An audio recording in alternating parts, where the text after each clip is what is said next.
Selain sedekah, apalagi qiraatul Quran, baca Al-Quran, termasuklah baca surah Yasin. Wa kasratu tasbih, banyak membaca tasbih, berzikir, terhindar dari azab Allah. Terus orang yang mendapatkan azab Allah, al-kizb wal khianah wan namimah wal baul, dusta, khianat, ngadu domba, dan buang air kecil tidak dibasuh. Inilah dia Bapak Ibu yang dimuliakan Allah Subhanahu wa taala. Mudah-mudahan kita terhindar dari yang keempat ini. Dusta, khianat, mengadu domba, dan buang air kecil tidak dibasuhnya. Itu. Terus orang yang rajin membaca surah Yasin akan memudahlah dia ketika waktu sakratul maut. Laqinu mautakum surah Yasin. Ajari kamulah orang yang meninggal dunia itu surah Yasin. Artinya kita yang membaca surah Yasin, kita dengarkan ke telinganya pelan-pelan, jangan kuat-kuat.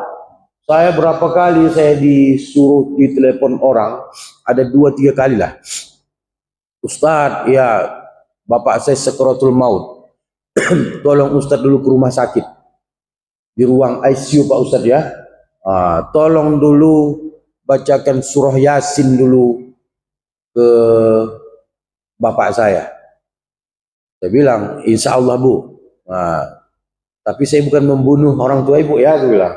Nanti ibu anggap pula saya membunuh orang tua ibu. Enggak Pak, enggak. Tolonglah Pak Ustadz bacakan surah Yasin. Datang saya ke masjid Solowan Pak ya. Bapaknya itu inilah udah kan, koma sudah Pak. Saya bacalah surah Yasin sampai habis begitu Pak ya. Karena bapaknya itu koma sudah hampir 3 minggu Pak. Hampir 3 minggu. Kalau diperkirakan biayanya sendiri berapa itu kena kan? Jadi habis saya baca surah Yasin, teringat guru saya dulu bilang, baca surah Ar-Ra'd. Habis baca surah Yasin, saya baca surah Ar-Ra'd Pak. Ar-Ra'd kan petir itu. Seolah-olah petir itu menyambar. Kalau orang disambar petir, mana ada lagi? Jarang yang hidup.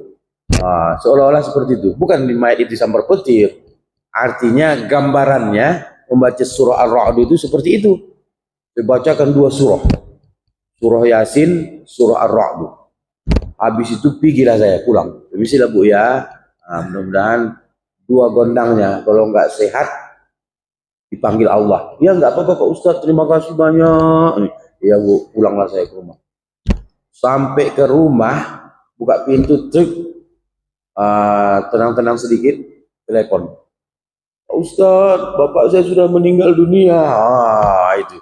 Memang bukan kita membunuh bapak dia, daripada bapaknya tersiksa, lebih bagus bapaknya dipanggil oleh Allah Subhanahu wa taala.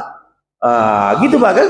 Kita mana maunya, janganlah sakit keras namanya kan, berbulan-bulan, bertahun-tahun orang susah sama kita Pak, mencebokkan kita, memandikan kita. Nauzubillah, mudah-mudahan jangan ada seperti itulah kita Pak ya. Di akhir tua kita sehat walafiat kita. Kalau bisa hari ini sakit udah nggak tahan lagi sakitnya, besok udah meninggal lagi kita maunya kita. Jangan terlalu berat kali kan. Itu Bapak Ibu yang dimuliakan oleh Allah Subhanahu wa taala. Yang kelima, memudahkan manusia itu sakratul maut. Nahnu nahkumu bil khawatim. Kami akan hukumkan orang itu di akhir hayatnya. Di akhir hayat ini. Kadang-kadang ada orang banyak amalnya, tapi ketika di akhir hayatnya su'ul khotimah. Na'udzubillah. Ada orang kadang-kadang di amalnya biasa-biasa saja, tapi begitu akhir hayatnya mampu dia mengucapkan la ilaha illallah. Makanya kunci dari mampu kita mengucapkan la ilaha illallah ketika waktu sakratul maut itu, banyak-banyaklah mengingat Allah, berzikir di saat ini. Asal kita buat tasbih subhanallah walhamdulillah wala ilaha illallah. Itu Pak. ini mulutnya payah berzikir, sibuk cerita dunia saja. Yang anehnya dalam masjid pun cerita dunia, cerita uang saja mulutnya, pikirannya cerita pokoknya bagaimana dunia ini. Padahal dia tak kaya-kaya juga, ya, gitu-gitu juga ya kehidupannya. Jadi Bapak Ibu yang dimuliakan oleh Allah Subhanahu wa taala, memudahkan sakratul maut. Mudah diri kita kalau kita rajin baca Yasin, baca surah Al-Waqiah, surah Al-Mulk, surah Al-Kahfi. Mudah kita ketika waktu sakratul maut. Terus apa lagi? Meningkatkan keimanan.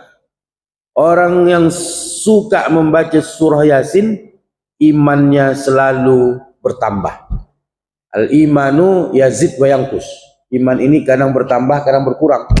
Berkurang iman manusia itu kurang menyimak Al-Quran. Berkurang iman manusia itu tidak mengikuti halaqah zikir. Jadi berkurang imannya manusia itu jarang sholat sunnah. Itu Pak ya. Jadi yang pertama bertambah iman, kebalikannya. Menyimak Al-Quran, mengikuti halaqah zikir, selalu duduk di pengajian-pengajian. La yaqudu qaumun yazkurunallaha. Tidaklah duduk satu kaum mengingat Allah, mereka mengingat Allah Subhanahu wa taala, illa haffathumul malaikah, kecuali malaikat menaunginya. Jadi Bapak Ibu saat ini dinaungi malaikat ini. Wa ghasyiyatuhumur rahmah. Rahmat itu turun. Wa nazalat alaihimus sakinah. Ketenangan diberikan Allah dalam hati, tidak galau. Yang keempat, wa zakarahumullahu fiman indah. Allah tandai, inilah hamba-hambaku, keluarga-keluargaku, ketika mereka suka membaca surah Yasin, membaca Al-Quranul Karim. Berarti orang yang suka membaca surah Yasin dipelihara malaikat, dinaungi malaikat. Rahmat turun, ketenangan jiwa. Allah tandai, inilah hamba-hambaku. Itu dia Pak. Makanya mulai besok kita rajinlah baca surah Yasin. Bapak Ibu yang dimuliakan oleh Allah Subhanahu wa taala. Orang yang banyak membaca, orang yang rajin membaca surah Yasin memperbanyak amal-amal soleh.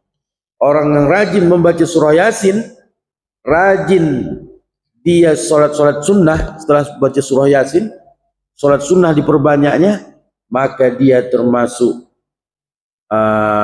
manusia yang selalu dekat kepada Allah Subhanahu wa taala. Wa ma yazalu 'abdi yataqarrabu ilayya bin nawafil man ahabbu bihima. Orang yang senantiasa dekat kepada Allah, orang yang memperbanyak salat sunnah dan memperbanyak membaca surah Yasin, yaitu Al-Qur'anul Karim. Bapak Ibu yang dimuliakan oleh Allah Subhanahu wa taala. Orang yang rajin membaca surah Yasin, segala hajatnya dikabulkan Allah. Orang yang rajin membaca surah Yasin dianggap sebagai keluarga Allah. Orang yang rajin membaca surah Yasin mendapatkan syafaat dari Allah. Syafaat itu ada syafaat dari Allah. Orang yang mendapatkan syafaat dari Allah itu orang yang sudah dibenam di dalam neraka bertahun-tahun. Habis itu kata Allah Subhanahu wa taala, syafaati dia, keluarkan dari neraka, mandikan dia, habis itu masukkan dia ke dalam surga. Itu Pak. Jadi kita semua ini pasti masuk surga, ya. Tapi dibenam dulu ke neraka. Nauzubillahi min dzalik. Kenapa dibenam? Mungkin dia tidak sholat, tidak puasa, tidak mengeluarkan zakat. Tapi dengan satu syarat, dia jangan syirik kepada Allah Subhanahu wa taala. Kalau syirik, neraka, khalidina fiha. Yang kedua, syafaat dari malaikat. Malaikat juga bisa memberi syafaat. Yang ketiga, syafaat dari Nabi Muhammad SAW. Biiznillah, dengan izin Allah. Syafaat yang keempat, syafaat terhadap orang yang